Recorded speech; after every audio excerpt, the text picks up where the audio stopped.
Bienvenidos a la anteúltima sesión del seminario junior del Instituto Gregorio Millán Barbani, que es instituto que invita al catering posterior a la charla, que también, como saben, hay pizzas después.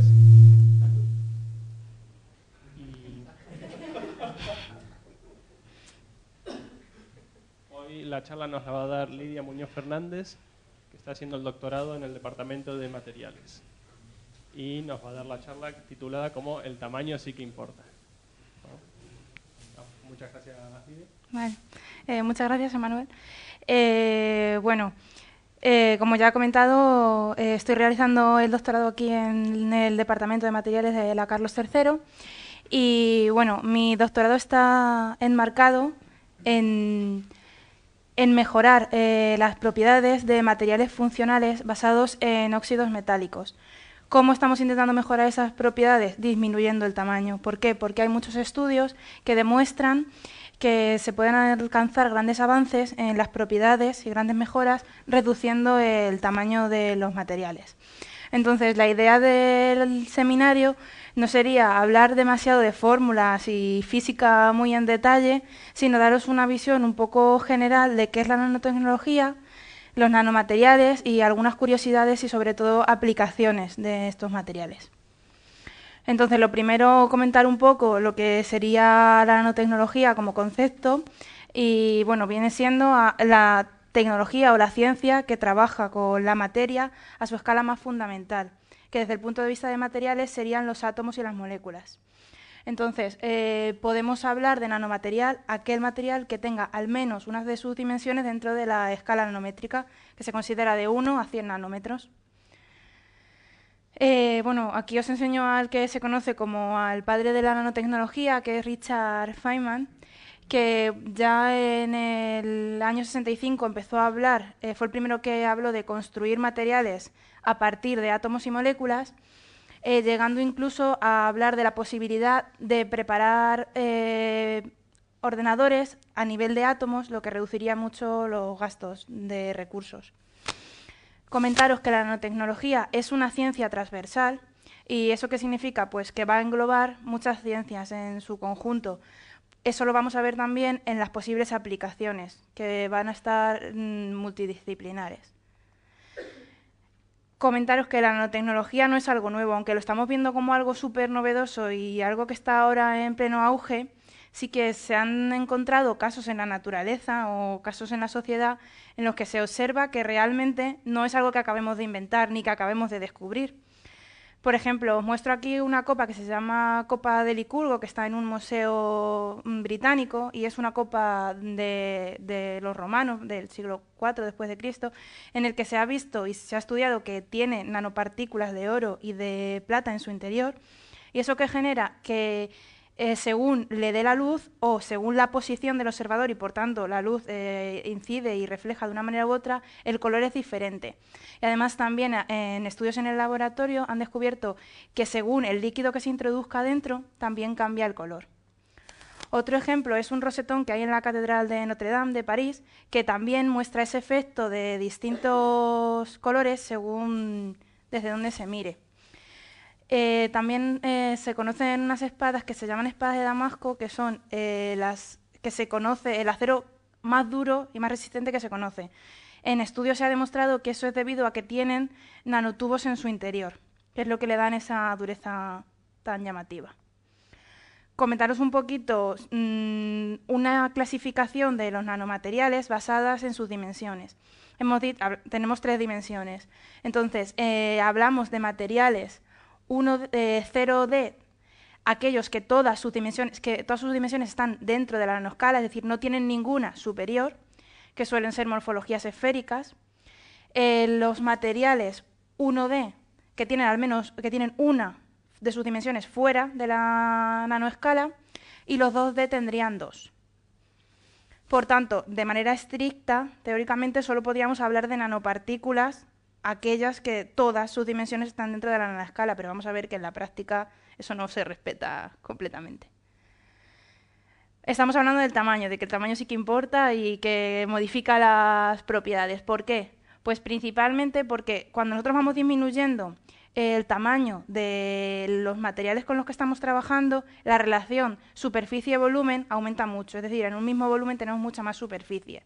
Por tanto, a la hora de sintetizar este tipo de materiales vamos a necesitar controlar de manera muy estricta el tamaño de las partículas. ¿Por qué ocurre eso? Bueno, pues así de manera un poco general, si nos imaginamos un material como una partícula en la que hay átomos, ¿vale? Cuanto mayor sea la superficie expuesta, más átomos va a haber a menor tamaño, más átomos va a haber en las zonas superficiales. Esos átomos van a estar más expuestos al medio y además la interacción que tienen, como no van a estar rodeados de otros átomos, va a ser menor. Eso va a hacer que las propiedades cambien mucho. De nuevo mostraros un dibujo que es muy representativo de cómo aumenta esa superficie específica al disminuir el tamaño. Vemos que en el cubo, que mantendría el mismo volumen, según vamos disminuyendo el tamaño, el área superficial, el área disponible, el área que nosotros utilizamos en las reacciones, aumenta mucho. Comentaros que las nanopartículas por sí mismas tienen propiedades, pero también las podemos modificar en función de lo que a nosotros nos interese. ¿Cómo? Pues le podemos funcionalizarlas, introducir grupos superficiales, que es anclar a esa superficie, a esos átomos que están en la parte más superficial, grupos funcionales que hagan que la nanopartícula reaccione de una manera o tenga un comportamiento determinado. También con la idea de estabilizar las partículas que son muy pequeñas van a tender a aglomerarse. Entonces podemos añadir surfactantes, dispersantes, una serie de compuestos que nos ayuden a evitar esa aglomeración de las partículas y seguir respetando ese tamaño nanométrico. Otro parámetro importante en nanotecnología es la relación de aspecto o ARD, sus siglas en inglés. Comentaros un poco que es un parámetro que nos da una idea del cociente o la relación que existe entre la longitud más larga o más grande de la nanopartícula y otra de ellas. Por ejemplo, en el caso de un nanotubo o una nanofibra sería la dimensión de su longitud entre su anchura o su diámetro, según lo que estemos considerando. ¿Qué información nos da este parámetro? Pues obviamente podríamos comparar entre ellos, pero lo más importante es que aquellos que tengan un valor de relación de aspecto alto nos está indicando que una de sus dimensiones es muy grande en comparación con las otras, lo que le va a dar propiedades diferentes. Para hacernos un poco más de idea a qué escala estamos trabajando, os quiero mostrar el símil de que una nanopartícula correspondería a una pelota de fútbol, lo que esa misma pelota representa respecto al planeta Tierra. O sea que estamos de verdad a tamaños muy pequeños. Entonces, esas propiedades van a cambiar mucho, pero van a cambiar apareciendo propiedades nuevas que no tienen nada que ver con lo que ocurre a escala macro. Por ejemplo, la cerámica se vuelve transparente, el oro, que es un metal que no reacciona en estado macro, sí que en estado microscópico se puede utilizar como catalizadores, es decir, sustancias que favorecen, que aceleran las reacciones químicas. Y otro muy importante que ya he hablado antes cuando las espadas de Damasco son los nanotubos, que tienen son 100 veces más fuertes que el acero, pero son hasta 6 veces más ligeros. Por tanto, estamos consiguiendo un material más fuerte pero más ligero, con el beneficio que eso conlleva. ¿Por qué ocurre eso? Pues porque las propiedades físicas y químicas a escala macro para un tipo de material son constantes. Si yo corto un trozo de acero, no le van a cambiar las propiedades si mide 5 centímetros que si mide 10. Pero, sin embargo, a escala micro dejan de regir las leyes clásicas de la física y de la química que conocemos y empieza a afectar mucho el tamaño y la forma de las partículas que estamos estudiando. Os voy a comentar un poco algunas propiedades así a nivel general que van cambiando y cómo van cambiando, por ejemplo, respecto a propiedades físicas. Si nosotros reducimos mucho el tamaño de una partícula, la temperatura de fusión disminuye mucho. ¿Por qué? Pues porque volvemos a la idea de que tenemos esa partícula con sus átomos superficiales. Como vamos a tener muchos átomos superficiales en relación al volumen total, van a haber muchos átomos muy expuestos que además no van a tener otros átomos que les envuelvan, por tanto les va a resultar mucho más fácil romper las fuerzas de interacción que mantienen unidos unos átomos con otros. Entonces el paso sólido a líquido va a ser mucho más fácil. Para propiedades ópticas, pues por ejemplo el caso que hemos visto en la copa y en el rosetón de la Catedral de Notre Dame. Según el tamaño que tengan, la luz incide, refleja, se absorbe de una manera u otra y nos da, para un mismo material, colores diferentes.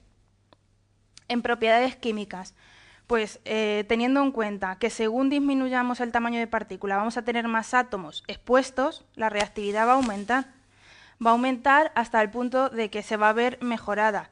Por ejemplo, una de las aplicaciones más características de la nanotecnología es en fotocatálisis, que por ejemplo es en el tema en el que yo centro mi tesis. Que a grandes rasgos lo que conseguimos es que ese tamaño, pues como está disminuyendo, aumenta la superficie, aumentan los átomos que están expuestos. La fotocatálisis consiste en un material que es activo o que se activa con la luz del sol, de manera que va a ser como más activo. ¿Para qué lo utilizamos nosotros? Para eliminar contaminantes presentes en agua. Entonces lo que estamos haciendo es como darle... Madre mía, esto. Como darle un poco más de ayuda a los materiales para que reaccionen. En propiedades mecánicas, pues no me voy a meter demasiado, pero sí tener en cuenta que, igual que el resto, mejoran. Mejora la dureza, mejora la resistencia, ¿vale? Y aquí os muestro algunas de las propiedades que si alguien que trabaje en ingeniería mecánica tiene intención de trabajar en nanotecnología, pues las tendría que estudiar. Tenemos que preparar esas partículas, ¿vale? Existen muchos métodos para sintetizarlas. Principalmente podríamos hablar de dos alternativas o dos vías. Ir de lo grande a lo pequeño, a la escala nano, o juntar átomos y llegar a nanopartículas, que sería ir de lo pequeño a lo no grande, porque seguimos estando en escala nano. ¿Vale? Entonces tenemos los métodos top-down y bottom-up. Entre sus características, pues bueno, destacar que los top-down, de lo grande a lo pequeño, suelen no ser demasiado rápidos en cuanto a eficiencia de conseguir grandes cantidades de material. Y nos resulta un poco difícil controlar la homogeneidad de tamaño y además podemos tener presencia de impurezas y algo de contaminación. Sin embargo, los que van de los átomos al tamaño nano son más sencillos de controlar, nos dan más pureza de la muestra, pero son más caros. Voy a comenzar por los de top-down, los de lo grande a lo pequeño. La más sencilla sería la molienda mecánica, que es lo que conocemos de un molino. Coger material y molerlo hasta alcanzar la nanoescala, ¿vale?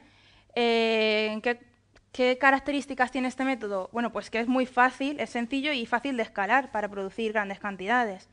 Lo que sí que nos resulta es difícil de controlar los defectos del material y de la superficie. Y también podemos tener impurezas o contaminación causadas a que nosotros metemos el material con unas bolas de molienda y eso al final de la interacción pues siempre puede haber impurezas. Hay que tener en cuenta pues de qué material partimos, la velocidad y el tiempo en el que estamos moliendo y bueno, las características de las bolas que utilizamos para la molienda. Otro método muy utilizado es el de la litografía. La litografía, así a grandes rasgos, consiste en desde una resina vamos a poner una máscara que nos deje unos huecos libres y otros no. Lo atacamos, puede ser con luz ultravioleta, de manera que la máscara está protegiendo aquellas partes que queremos que se queden sin destruir con la radiación ultravioleta. Vamos a generar unos nanohuecos que van a ser como el negativo en una fotografía, pues el contrario del material que luego nosotros queremos sintetizar. De manera que estamos creando como una plantilla que luego vamos a poder reproducir. Beneficio de esa técnica, pues que una vez que tú tienes tu plantilla, la puedes utilizar muchas veces y para otros distintos materiales. Problemas, pues que implementar y conseguir la precisión que se necesita, pues es complicado. Y además, por eso es un método no demasiado barato. Hablando de los métodos que van de la acumulación de átomos, las nanopartículas, los bottom-up, tendríamos por un lado la precipitación química, que consiste en disolver una serie de precursores de manera que lo que vamos a conseguir es que esos átomos vayan creciendo, que es lo que conocemos por que se vayan uniendo y se forme la nucleación, y ir creciendo de manera controlada. ¿Por qué? Porque tenemos que parar en la escala nano. Si los dejamos crecer, nos cargamos las propiedades. ¿Beneficio de esta técnica? Pues que es sencilla, que como están dispersos evitamos la aglomeración, que es fácil de controlar porque además trabajamos a temperaturas que no son muy altas, por tanto no es muy costoso, y que son de los que sí que nos permiten producir grandes cantidades. Hay que tener en cuenta, pues obviamente, los precursores que tenemos y las condiciones del medio que generarán que los procesos se produzcan de una manera u otra. Otro ejemplo sería el método Sol-Gel, que volvemos a poner los precursores en una disolución, ¿vale? Pero bueno, no es totalmente una disolución, es una suspensión coloidal. Y que es lo que llamamos sol, ¿vale? Eso, mediante reacciones de hidrólisis, gelificación y curado, va a dar lugar a una estructura tridimensional que va a ser, entrecruzada y con poros, ¿vale? La estructura tridimensional va a ser sólida y en los poros va a estar introducida moléculas de ese líquido. Entonces, el estado general es como una especie de gel, que no es ni sólido ni líquido completamente. Si secamos ese material, pues es lo que conseguimos aerogel, porque eliminaríamos el líquido. Es un procesado también barato, ¿vale? Porque además está muy extendido y nos permite controlar una buena homogeneidad del tamaño y de la morfología de las partículas que queremos utilizar. Además también nos devuelve una pureza bastante buena. El otro método sería el hidrotérmico o solvotérmico, que por ejemplo este es uno de los que yo uso para sintetizar mis nanopartículas, en el cual consiste en hacer una reacción química, que puede ser homogénea o no, y que se lleva a cabo en un disolvente acuoso, sería lo que se conoce como hidrotérmico, y no acuoso el solvotérmico.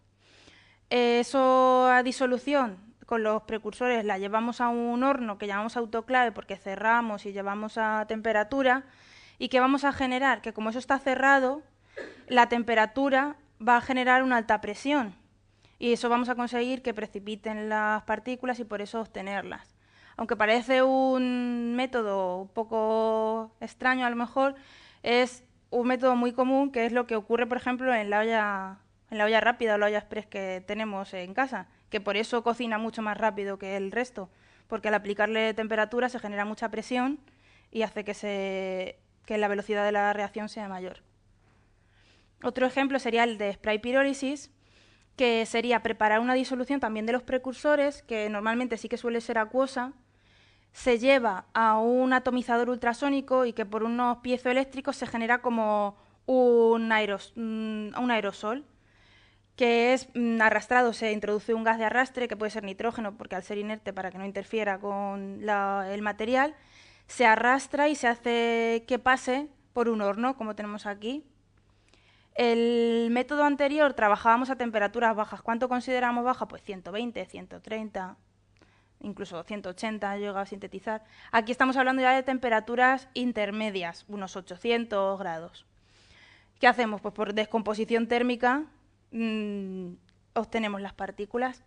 ¿Qué tiene de bueno? Pues que nos permite controlar los tamaños y obtenemos, en este caso no podemos controlar la morfología. Aquí siempre la vamos a obtener partículas esféricas. ¿Por qué? Porque como partimos de un aerosol, de unas gotitas que están dispersas en un gas, pues la morfología va a partir de esas gotitas y va a ser esférico.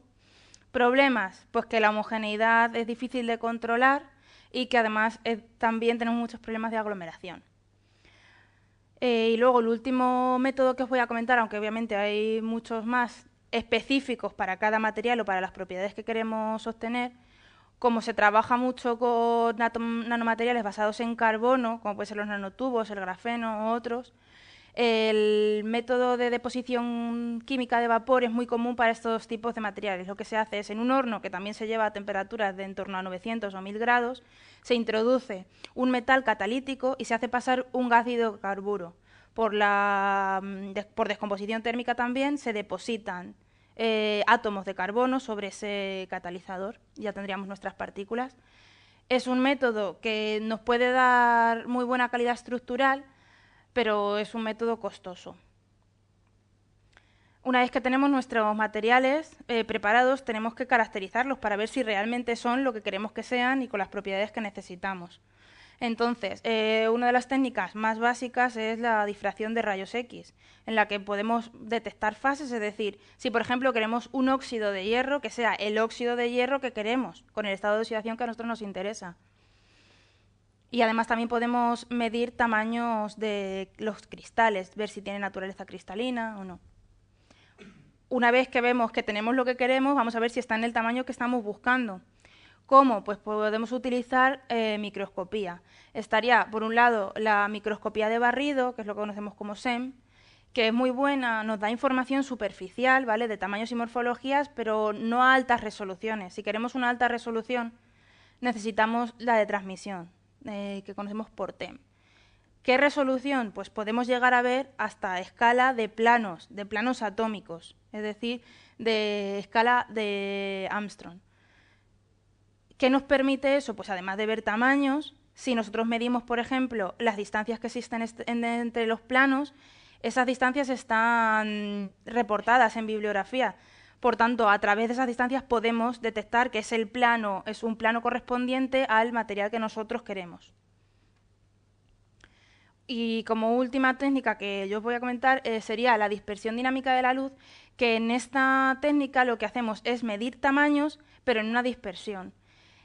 ¿Deben de coincidir exactamente los tamaños estos que los medidos por microscopía? Pues en principio no van a coincidir. ¿Por qué? Porque en microscopía nosotros podemos ver las partículas dispersas, sueltas. Sin embargo, aquí vamos a tener agregados. Se van a juntar unas con otras. Es imposible mantener aislada una partícula.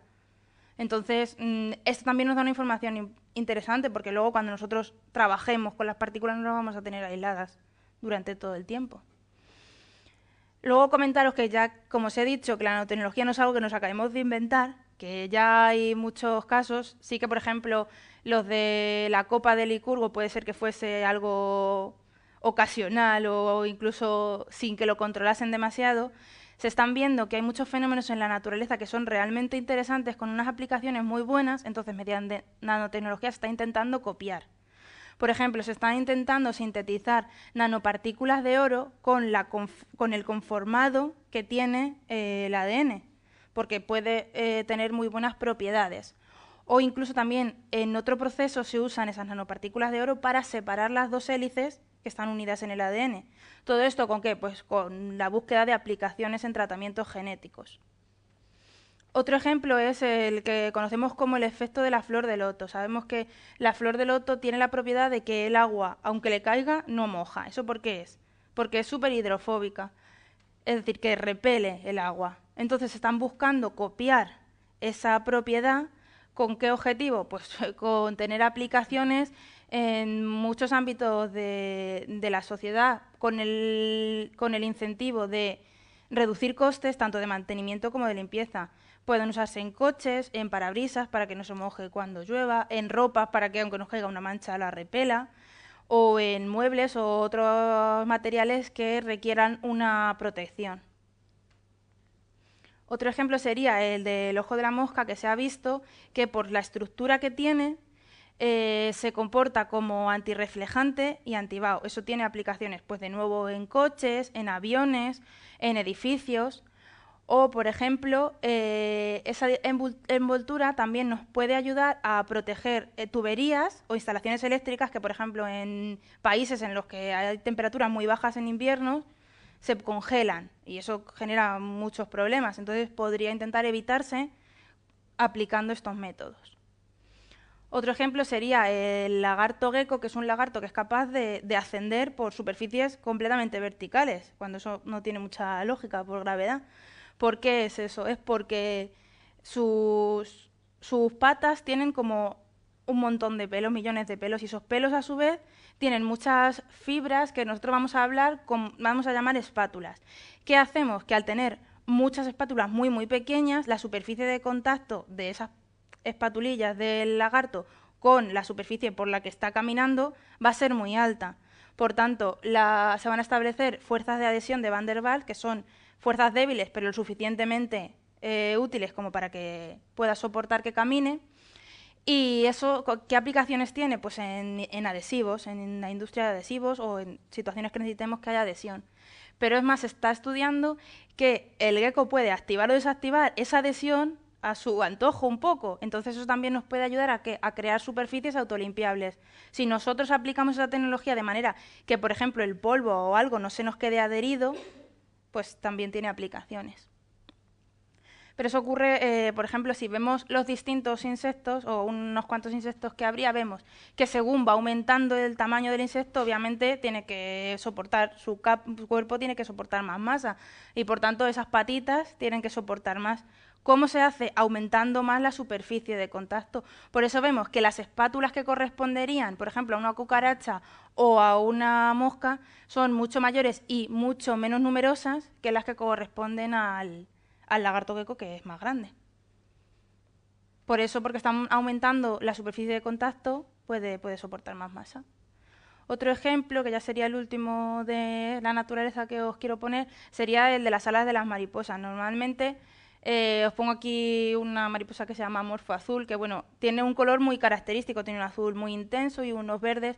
Aquí no se ve mucho porque parece negro, pero es azul. Total, ¿por qué es eso? Pues porque la composición de las alas está como recrearía las escamas que tienen los pescados, ¿vale? Entonces, entre esas escamas hay aire. Estamos hablando de unos espacios de escala nanométrica.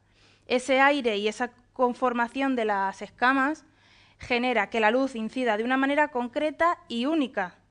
¿Eso en qué se puede utilizar? Por ejemplo, para evitar las falsificaciones de los billetes. Se les hacen marcas que sean únicas y que no sean fáciles de reproducir. Como os he dicho que la nanotecnología es una ciencia transversal, va a tener aplicaciones en muchas áreas. Vamos a ver ejemplos. Seguramente puede que conozcáis más de los que yo os muestro, pero bueno, os voy a mostrar ejemplos que a mí me han parecido interesantes. En la medicina es donde más aplicaciones tiene, empezando desde el uso de nanopartículas para mejorar la actividad o la eficiencia de la crema que se echa que se utiliza para el herpes labial, hasta en la terapia contra el cáncer, que sería como donde más se está desarrollando. Si no tenemos mucho conocimiento de cómo actúan los tratamientos del cáncer, por ejemplo, uno de ellos sería introducir enzimas que reaccionan con los aminoácidos, que los aminoácidos serían el alimento de las células tumorales. Cuando se añaden estas enzimas en tratamientos los normales, ¿qué pasa? Que el cuerpo lo ve como un agente externo y lo ataca con anticuerpos, se carga las enzimas y no hay manera de controlar el crecimiento de las células tumorales. Se está trabajando en crear como una especie de escudos que sería como una cáscara que envolvería a la enzima. Esa cáscara tendría una serie de poros que serían lo suficientemente pequeños como para que la enzima no se pueda escapar, pero sí lo suficientemente grandes para que los aminoácidos entren, reaccionen con la enzima y ya no puedan alimentar a las células tumorales y al final morirían pues de desnutrición. También se está utilizando con la idea de que los fármacos vayan como más enfocados a aquellas zonas o células que se conocen como dianas, sitios dianas que son realmente donde estaría infectado por el cáncer y donde deberíamos atacar. ¿Por qué? Porque así se reduciría la acumulación de fármacos en las células que están sanas y entonces el efecto tóxico de, por ejemplo, los tratamientos contra el cáncer pues se reduciría mucho. También se está estudiando, por ejemplo, para enfermedades como la diabetes. Se han creado unos dispositivos que pueden ir por el torrente sanguíneo y lo que hacen es actuar como un páncreas artificial, generando insulina y, por tanto, como no son los agentes externos, que el cuerpo no los detecta como agentes externos, pues no los ataca. Y también hay aplicaciones para otras enfermedades como puede ser el Parkinson o el Alzheimer. También se está trabajando para mejorar los diagnósticos e identificar enfermedades genéticas o que poder conseguir introducir biochips que nos den información del paciente. Por ejemplo, si se le está sometiendo a una terapia, que nos dé información de cómo está respondiendo a esa terapia. Además, se están creando unos dispositivos que se llaman nanorobots, que, por ejemplo, uno que se conoce como Respirocito es muy interesante porque actúa como un glóbulo rojo artificial. Entonces, libera oxígeno, pero cantidades del oxígeno hasta 200 veces más grandes que la hemoglobina no natural. Y otros que se conocen como microvívoros, que lo que hacen es destruir gérmenes o cualquier microbio que haya en nuestro organismo. Hay otras muchas más aplicaciones, por ejemplo, utilizar nanopartículas de plata en apósitos o tiritas que liberen antiinflamatorios o que liberen antibióticos. Se utiliza mucho en detección de bacterias. En detección de bacterias también se pueden utilizar nanopartículas de oro. Y luego ahí se están desarrollando unos sensores de nanoalambres de silicio funcionalizados que se intentan utilizar para detectar enfermedades de maneras no invasivas. Por ejemplo, a través de la respiración nosotros expulsamos compuestos orgánicos volátiles. Pues ahí, si se pudiesen medir que ahí tienes una enfermedad, pues sería mucho mejor que, por ejemplo, una biopsia, que es mucho más agresivo. Para regenerar tejidos, a la hora de hacer un implante, si se consiguiese aplicar o utilizar nanopartículas a partir de células propias del paciente, eso disminuiría mucho los riesgos de rechazo. En odontología se pueden, por ejemplo, crear pastas dentífricas especiales para determinados problemas, mejorar los implantes o que la anestesia sea más eficaz. Que, por ejemplo, dure más tiempo porque al ser nanopartículas puedan llegar a los nervios y a zonas más internas y sea necesario aplicar menos anestesia. O para medicina ocular, tanto para diagnóstico como para tratamiento. Luego, en la industria alimentaria, para procesar alimentos, mejorando la calidad y la seguridad de los mismos.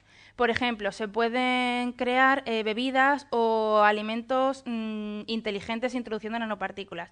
¿En qué consiste eso? Pues, por ejemplo, un alimento, una comida que sea baja en sodio, se le puede crear una sensación de que al tomarla resulte salada y al final es más agradable y más sano. O nanoencapsular los nutrientes de manera que la absorción de los antioxidantes y de las propiedades nutricionales sean mayor. En producción agrícola también se puede utilizar para tratar enfermedades de las plantas y para mejorar la eficiencia de los cultivos. ¿Por qué? Porque se pueden hacer los pesticidas y los insecticidas más eficientes de manera que podemos añadir menos, lo cual es mejor para luego los alimentos que nos vamos a tomar y además es más respetuoso con el medio ambiente. En cuanto al medio ambiente que os acabo de citar, pues para detectar y controlar plagas o para la remediación tanto de la contaminación atmosférica, por ejemplo, reduciendo las emisiones de óxidos de nitrógeno, o para los tratamientos de descontaminación de aguas. ¿Vale? Aquí es donde, por ejemplo, estaría englobada el uso de la fotocatálisis, que es en lo que yo trabajo en mi tesis.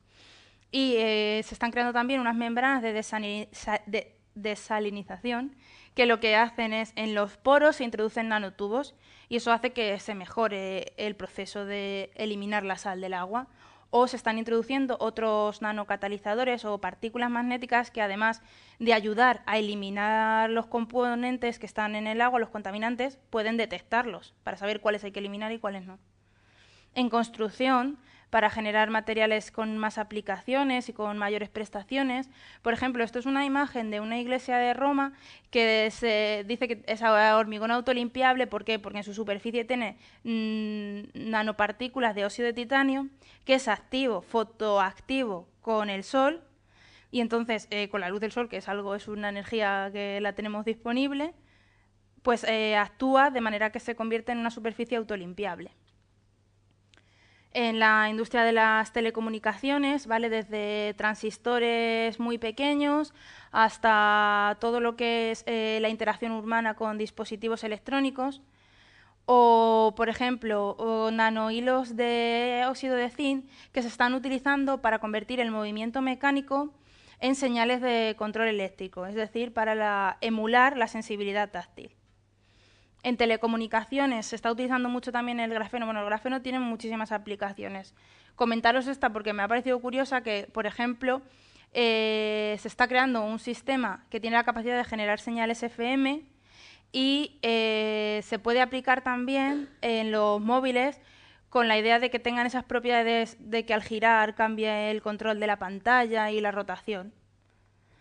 Y luego ya en industria para el confort empezando porque se están creando tapicerías de coches en las que hay nanopartículas que tienen encapsulados aromas y que están incluidas en la estructura del cuero, que al sentarte dentro del coche esas nanopartículas como que se romperían y liberan un olor característico, o en móviles, por ejemplo, para eliminar gérmenes. Sabemos que los móviles dicen que tienen más gérmenes que el inodoro.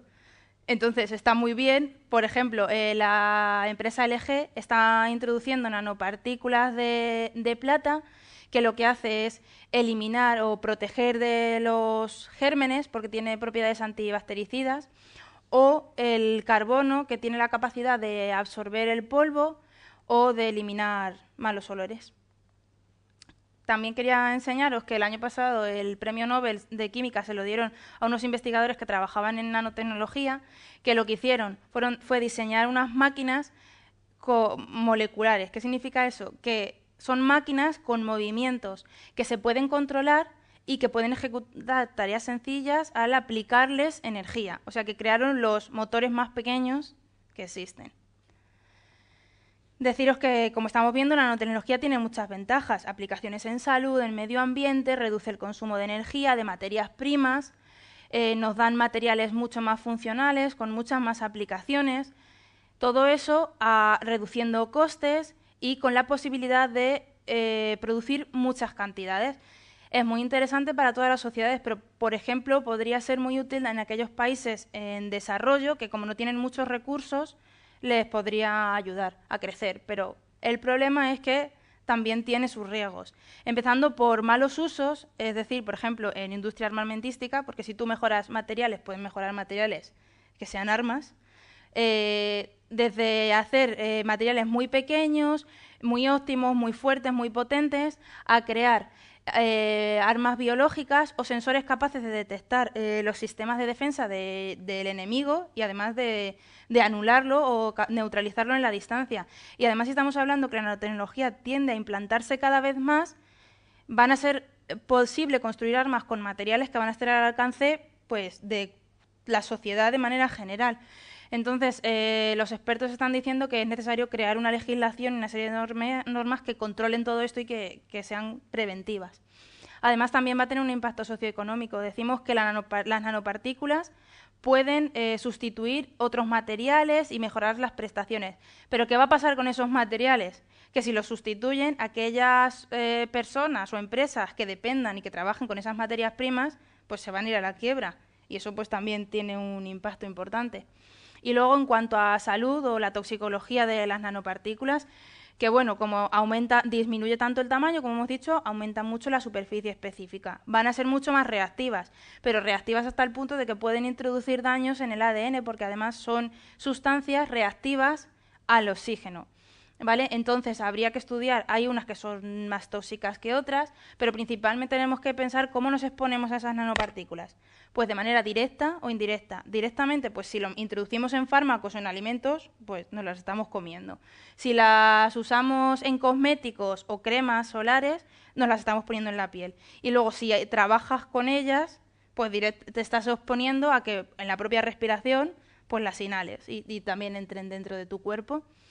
Por tanto, hay que trabajar con medidas preventivas, hasta el punto de que hay que intentar que el contacto directo con la nanopartícula, sobre todo para los trabajadores, sea nulo. Trabajando en cámaras adecuadas, con mascarillas y con procedimientos necesarios.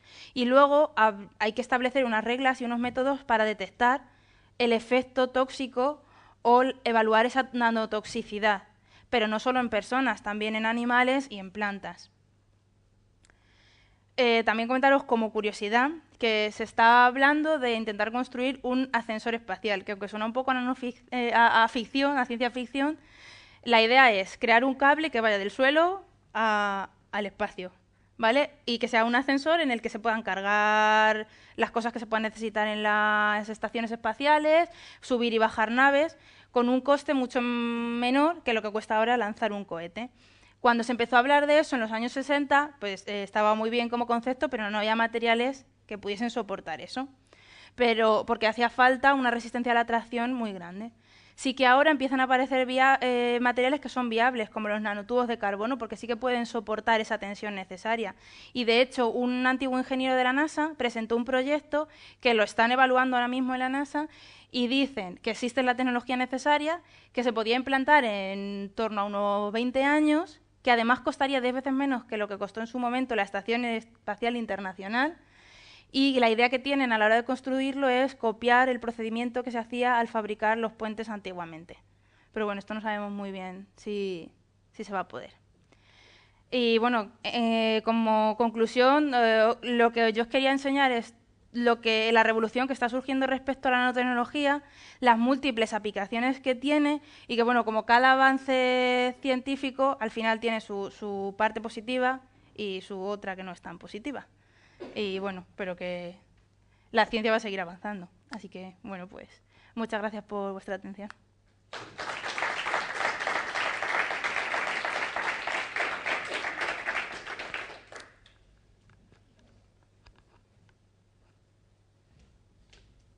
Vale, muchas gracias, Lidia. Si alguien tiene alguna pregunta, que le paso el micrófono. Bueno, yo tengo una pregunta. ¿Podrías volver a la diapositiva del motor? La verdad es que me resultó bastante llamativo porque, por ejemplo, en MEMS me suena que quisieron replicar mecanismos así clásicos con engranajes y ese tipo de cosas, pero fallaron estrepitosamente porque todas las cosas se doblaban y no funcionaba. Pero, sin embargo, esto parece tener mecanismos de ese estilo. Por lo que yo he leído, porque claro, al final esto yo me he documentado para buscar así las cosas como más recientes, para mostraroslas. Entonces, se basan en cosas tan básicas como a partir de dos partículas, una que actúe como eje y otra que gire en torno a ella y otras que estén como enlazados como si fuesen dos anillos unidos.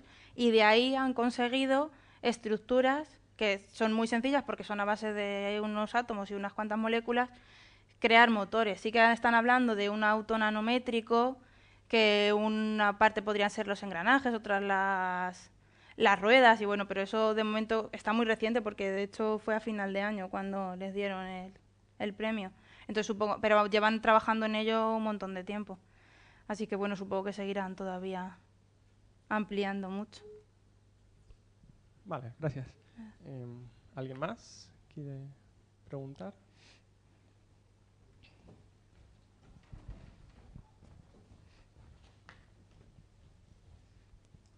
Hola. Vale.